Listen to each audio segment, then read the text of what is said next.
Merci beaucoup. Pour la gauche démocrate et républicaine, Jean-Paul Lecoq. Merci Madame la Présidente. D'abord, un énorme merci aux ONG qui sont un peu les donneurs d'alerte et qui sont les aiguillons dans les fesses des États qui parfois oublient que la guerre tue et que la guerre n'est pas la solution à quelque situation que ce soit. Moi, si je suis à la Commission des Affaires étrangères, c'est parce que je suis convaincu que plus on développera et plus on mettra de moyens à la diplomatie afin d'anticiper les conflits et d'éviter les guerres, meilleure sera la réponse humanitaire et civile dans le monde. Ceci dit, la guerre est là, elle existe, et certains voudraient considérer qu'elle pourrait être propre. Moi, je pense qu'elle ne peut pas l'être, qu'elle est obligatoirement sale. En plus, ce qui est assez aberrant, c'est que les armées d'État œuvrent à s'équiper de manière à ne plus avoir de victimes militaires pendant les guerres.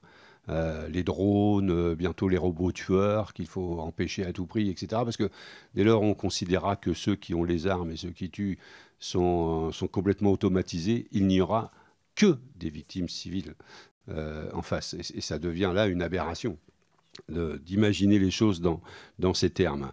Donc il est nécessaire de se donner des règles pour ceux qui ont envie de s'entretuer. Je pense que c'est bien de pousser les choses. Moi, je regrette que mon pays ne soit pas à la manœuvre, mais je peux le comprendre puisque quelque part, il est complice par ses productions d'armes, par ses ventes d'armes.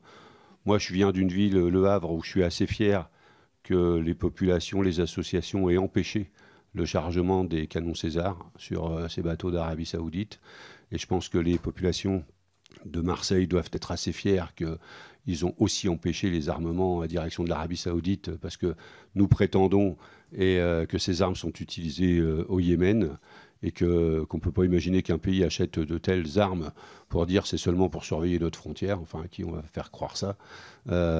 Et donc, aujourd'hui, je pense que c'est la population française et par votre présence ce matin, vous éveillez les consciences de la population française pour qu'elle pèse sur ses gouvernants de manière à ce qu'aujourd'hui, on considère qu'il n'y a rien de plus précieux qu'une vie de civil. Il n'y a rien de plus précieux que la vie d'un enfant. Et que dans tous les conflits, et on sait qu'on sait le faire, si on part du postulat qu'il ne doit y avoir aucune victime civile, on adaptera les moyens pour trouver les responsables du mal-être. Mon collègue Hermier a montré que les gens se cachaient, etc. Mais de mémoire, on est allé chercher Ben Laden sans faire de victimes civiles autour. On y a mis les moyens et on l'a trouvé et on est allé chercher. C'est-à-dire que quand on veut que les choses soient faites de manière très ciblée, de manière très efficace, eh ben, on sait, avec les services de renseignement et tout ça, faire les choses.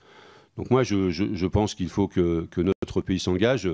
Hubert Julien Laferrière nous avait rassemblé un certain nombre de parlementaires pour qu'on publie dans la Croix une résolution qui porte et qui soutienne les démarches du secrétaire général des Nations Unies. Et moi, je suis assez fier d'avoir signé cette résolution.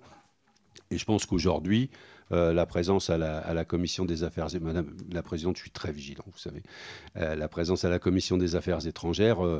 eh bien, permettra peut-être que notre commission fasse et pousse les résolutions que vous portez, les avis que vous portez auprès de nos gouvernants. C'est un peu notre rôle au niveau du Parlement français d'être des diplomates de la paix. Merci à vous.